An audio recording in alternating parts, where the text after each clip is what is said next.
Shalom, shalom les amis. Voilà donc notre petit cours quotidien Lumière des Nations.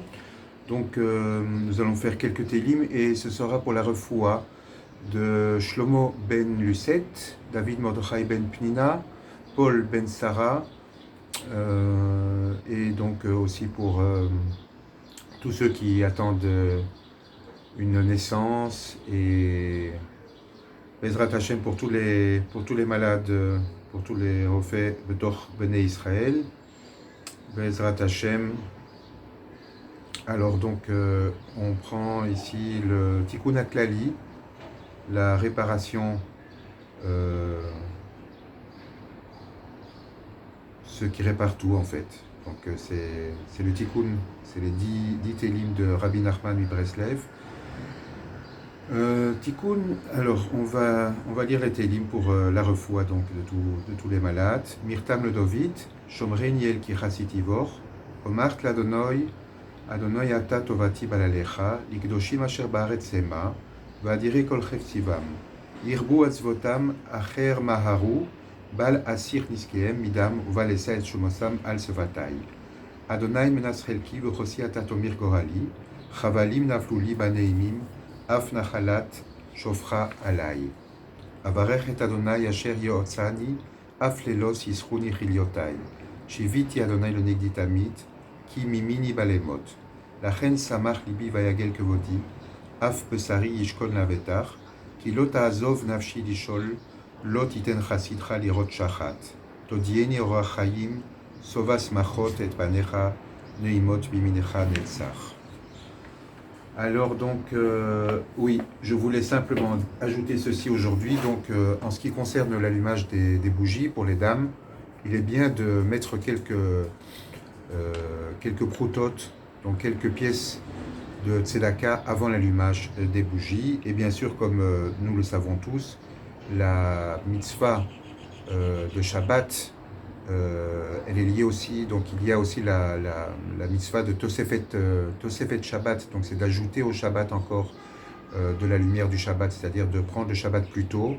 Et je pense que c'est une mitzvah d'Oraïta, donc de la Torah, donc c'est très très important pour nos dames de prendre un petit temps avant le début du Shabbat pour commencer l'allumage donc un peu plus tôt et rentrer dans Shabbat Besimcha et plus tôt. Voilà, donc alors on continue notre livre, notre étude sur comment apprendre à prier. Et une petite réflexion comme ça qui me vient à l'esprit ce matin. Je pense que on est parfois trop exigeant avec le ciel. On se dit, mais enfin, bon, je cherche quelque chose, j'attends quelque chose, j'ai des besoins, je demande quelque chose, et ça ne vient pas. Et pourtant, je fais le maximum, je prie, je fais mes prières le matin, je fais mes prières à Mincha, je fais mes prières le soir, j'étudie, je travaille, je fais le maximum pour ma famille, et puis finalement, il n'y a rien qui vient. J'attends quelque chose, j'ai un besoin important, et pourtant, Hachem ne me le donne pas. Qu'est-ce qui se passe ? Moi, je pense qu'il faudrait, pour bien faire, de façon tout à fait idéale, prier sans attendre rien en retour. Ça, ce serait la première, je dirais, la première déclaration d'amour à Hachem, et aussi vis-à-vis de soi-même, c'est-à-dire ne pas être dupe. La prière, c'est pas se servir de Dieu. Dieu, en dernier recours, c'est lui qui décide le moment auquel tu recevras ce que tu demandes. Et si tu le mérites, et si c'est à toi de le recevoir, ben tu le recevras. Et de toute façon, comme on l'a déjà dit précédemment,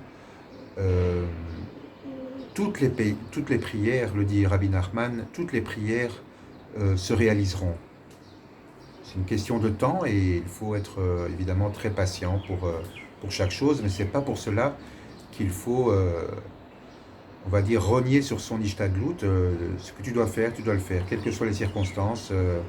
V'chol levavcha, ou v'chol nafshecha, ou v'chol maodecha, de tout ton cœur, de tous tes moyens, de toute ton âme et de tous tes moyens. Et d'ailleurs, quand on fait la gematria, donc le total des nombres de chaque, donc comme vous le savez, chaque lettre hébraïque a une équivalence en, en chiffres. Donc on fait Lev, la gematria de Lev, plus la gematria de Nefesh, plus la gematria de Meod, ça donne 513, plus le Kollel, donc plus ici, en l'occurrence il s'agit de la centaine, donc plus 100, ce qui fait 613. Ce qui revient à dire qu'en réalité, lorsque tu aimes ton Dieu de tout ton cœur, de tous tes moyens, de tout ton, de toute ton âme, de tous tes moyens, eh ben, à ce moment-là, ben, c'est comme si c'est équivalent au fait que tu observes toute la Torah Kola. Donc alors on en revient ici à notre écrit, à notre livre sur comment apprendre à prier de Rabbi Shneur Zalman Goufin. Et nous allons lire quelques passages, essayer de comprendre de quoi il s'agit. Aemuna mashpia al regesh alev. Donc l'aemuna, le travail de l'aemuna, donc l'aemuna c'est basé, donc elle est constituée des lettres du mot Uman. Uman c'est l'artisan. Donc notre vie devrait être, pour bien faire, un artisanat, une façon de tisser les fils de notre propre foi et pouvoir devenir l'artisan et un serviteur, un bon serviteur d'Akadosh Baruch Hu. Et donc, on dit ici que l'aïmouna, elle influe sur Regesh Alev. Regesh, c'est le sentiment du cœur. Alors, il y a une formule que l'on dit lorsque l'on va à la synagogue et que l'on dit juste avant d'entrer dans la Beth Knesset. Cette formule est Beveit Elohim Na'aler Beragesh. Vers la maison de Dieu, je me dirige Beragesh, avec sentiment, justement, c'est le mot qui est utilisé ici pour exprimer l'influence de la Emouna. Donc, elle influe sur le Regesh Alev. Et on dit que, pourquoi Regesh? Pourquoi est-ce qu'on va, comment est-ce qu'on peut expliquer le mot Regesh lorsqu'on se dirige vers la synagogue, vers la Beth Knesset? Alors, il y a en fait, c'est le Rav Dotch ici à Netanya qui nous avait expliqué cela il y a très très longtemps chez le Rav Nakash. Il avait dit donc Regesh c'est Ruach Geshem, le Gimel c'est Geshem, donc Ruach c'est le vent, Geshem, le Gimel c'est Geshem, et le Shin c'est Sheleg, c'est la neige. Ce qui revient à dire que quelles que soient les circonstances, et même si on relie ces circonstances qui ne sont pas toujours nécessairement les circonstances extérieures. Et ici, au Hachem, maintenant il fait très bon à Netanya, on est à 27 degrés, donc on n'a pas trop de vent, pas de pluie et pas de neige, mais intérieurement, on pourrait, pourquoi pas, se trouver dans un état où on n'a pas fort envie de sortir, de descendre, d'aller à la synagogue, et tout ça, c'est un investissement physique aussi, et on est un peu fatigué, donc voilà, donc on nous dit que l'on part à accomplir son devoir de juif en toutes circonstances. Alors, et en théorie, lichora yesh lehavin. Lichora, quand tu vois le mot qui veut dire en théorie, donc théoriquement, il est construit en fait sur le mot or, sur le mot lumière, donc que or, c'est comme la lumière. Donc la théorie, c'est comme la lumière.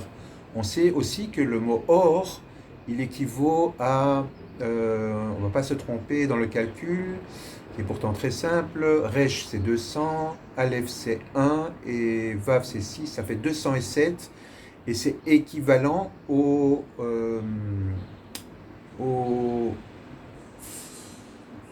mot Raz, donc qui fait aussi en Gematria 207 et qui veut dire le secret, le mystère.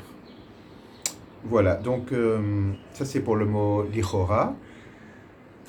Alors yesh lehavin, c'est il faut comprendre. Et havin, comme on a parlé hier de Chochma Bina et Da'at, vous voyez que le mot havana, il est construit aussi sur les lettres Bet, Nun, He et Yud, donc Bet, Yud, Nun, et c'est les lettres du mot Bina. Donc ça c'est la compréhension. Me'achar v'hadavar muvan etev besechel. Madua unikra emuna b'memale kolalmin. Pourquoi est-il écrit, est-il mentionné, pourquoi est-ce que la emuna est mentionnée dans le fait que Akadosh Baruch Hu remplit tous les mondes? B'milim acherot. En d'autres mots, Ma terumata shel haemuna leitbonenut ki Akadosh Baruch Hu mechaye et haolam. Donc Akadosh Baruch Hu remplit tous les mondes. Be'od she'adavar muvan umurgash betzura muchashit. Il faut ajouter que cette chose-là, elle est comprise et ressentie d'une façon, donc muchashit, au niveau des sentiments. Et l'explication, elle est quoi? Ha'emuna shakadosh baruch hu noten chiyut lekol hanivra. La emuna que Dieu donne, donc cette vitalité à toute créature, hamura, lehovil et adam le maskana. Donc elle est ainsi faite pour que l'homme arrive à la conclusion qui chol haolam ou elokut, qu'en fait tout le monde, quelle que soit la réalité dans ce monde-ci, c'est en fait de la divinité. Veyesh le ityaches, et il faut donc, et il y a lieu de l'ityaches, de ce yachas, donc de s'unifier, disons, le chol anivraim, tout ce qui est créé, que chelek me amatara chez la kadosh baruch hu bevriat haolam, comme une partie du but que Akadosh Baruch Hu a insufflé dans la création du monde. Et ça, c'est un très bel enseignement, car ça nous fait penser à quoi? Ça nous fait penser que de toute façon, si Akadosh Baruch Hu a mis dans chaque chose se trouve sa présence, et qu'il y a donc lieu de s'unifier à chaque créature, cela veut dire, cela nous invite évidemment à V'ahavta l'orecha kamocha, d'aimer son prochain comme soi-même. Et donc, c'est évidemment la base de tout. Il y a plus, on le sait très bien, il y a plus de mitzvot qui nous relient à notre prochain que des mitzvot qui nous relient au makom. Donc, d'où l'importance supérieure encore, à mon sens, et je pense que tout le monde serait d'accord d'aller dans ce sens-là, de d'abord être mityaches comme il se doit, avec Ahava, avec ses proches, sa famille, ses amis, et également ceux qui sont loin, et ceux qui sont même loin de la façon dont nous pensons, même si on pense qu'on est dans la vérité, ça n'a aucune importance. Chacun est une réalité, un reflet de l'existence divine, donc chacun a sa place, et il faut pouvoir être bienveillant vis-à-vis de chacun, aider chacun quel qu'il soit. V'chevan shekar kol ha'ma'achalim she'adam ochel. Alors maintenant on va parler des ma'achalim, des choses que l'on va manger. On disait, je me rappelle d'un cours que l'on avait étudié avec le Rav Koujavski, le Rav Marc Koujavski, qui venait ici à Netanya pendant plusieurs années. C'était un cours merveilleux. Et il venait ici une fois tous les 15 jours à Netanya. Et il disait justement à propos de la façon dont on se nourrit. Ça, c'est pour inviter à freiner nos appétits, ne pas manger comme un glouton. Donc il disait qu'on remarquait, on pouvait voir la façon dont on mangeait, elle était liée aussi à la façon dont on allait se conduire dans nos rapports conjugaux. Donc Messieurs, avec retenue, s'il vous plaît. Meleim chiyut elokit veyesh leochlam le shem shamayim.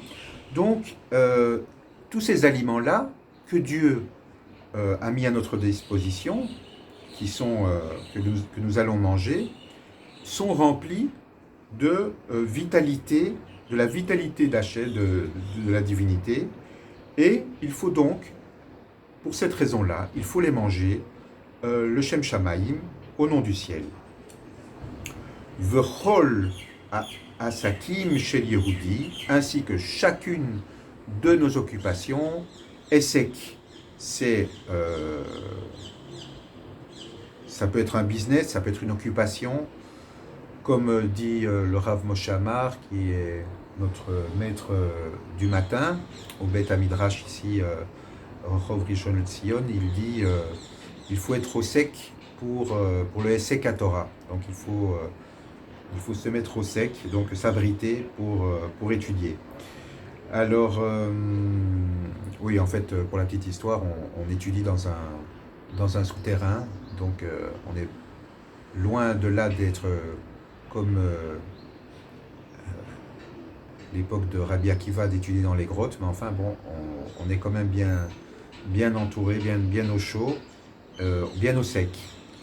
V'chol ha'asakim shel Yehudi meleim chiyut elokit v'tzarich leishtamesh ba'em le malais être son Hashem. Et donc également, donc au niveau de toutes ces occupations, le juif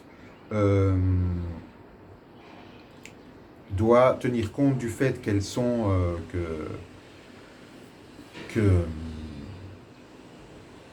que ces occupations-là sont remplies de chiyut elokit, de la vitalité de la divinité, v'tsarir, et pour cette raison, il faut leishtamesh ba'em,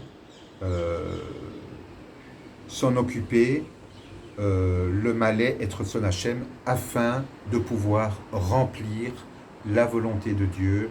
Et je pense que telle devrait être la façon de se comporter de chacun d'entre nous pour un monde meilleur. Bezrat Hashem,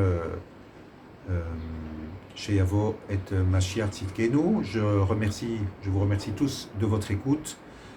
Merci à vous tous et un grand shalom à tous nos amis, à tous ceux qui suivent l'émission, mais aussi à tous mes amis personnellement et à tout Israël.